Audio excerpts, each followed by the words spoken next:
into ways for them to earn their currency, as well as enough ways for them to spend their currency. And so you're going to hear some great examples from our friends over here.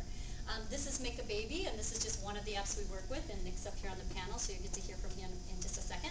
But they actually use a lot of decorative goods as a way for users to spend their currency.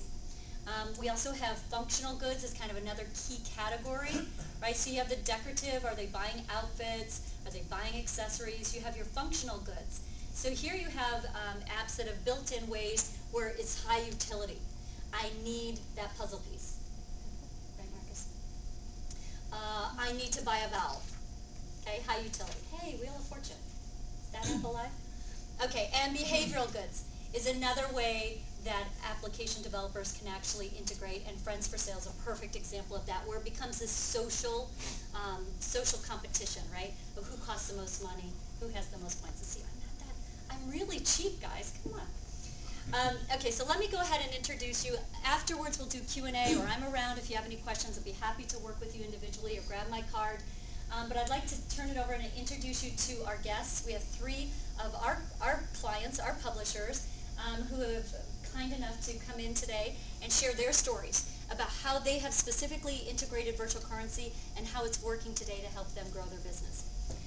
So all the way down the end we have Nick Tallarico, and he's the Director of Operations from a company called Siblings, and his application is Make a Baby. So Nick, why don't you go ahead and tell them, if you want to tell them anything else about yourself or your company, but also tell them which platforms, which social networks are you a part of? Okay. We're on Facebook, MySpace, and Bebo, with plans to grow elsewhere, both web-only, not social network, and other social networks. Julie, do you want me to talk about the app now, or? Yeah, this is like your minute or 2 minutes to just kind of plug what you want to plug, right. And then we'll get into the questions. First of all, I'm a chronic mumbler, so if you can't understand me, just raise your hand. So Make a Baby was initially a company as part of an incubator. So we had roughly 9 months of incubation phase where we didn't have to really worry about funding or anything, just testing the app. It came from the idea that this would be inherently viral. In order to make a baby, we needed someone else to make a baby, like real life. And in terms of click-through rates and success of requests and notifications, what is really more enticing than so-and-so would like to make a baby with you. And it worked.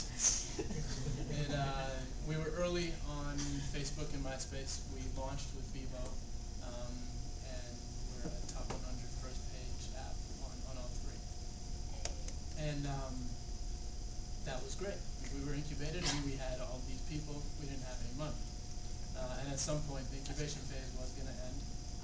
So we kind of looked at what our strengths were, and we realized we had this human avatar, not a pet or anything like that. So, I mean, the sky was the limit. Anything that you do in real life, we could do on the app. Tech prohibiting. And also our art. I don't know what any of your plans are, but I cannot emphasize enough the importance of the art. Make sure that it's cute. Focus group it if you can. We consider ourselves in many ways art dealers. And the dealing part is where Offerpal came in. So initially it was little more than inviting people, making a baby with them, or making them a relative of your baby, and then pokes. And we kind of saw some trends and realized that we could get a game atmosphere going and some virtual goods. Because we are art dealers, and end of the day, our virtual goods are art. So Julie, I know she just said that it's not always the best idea to bring it in after you go live. We were live for a while, and we brought Offerpal in, and it was seamless.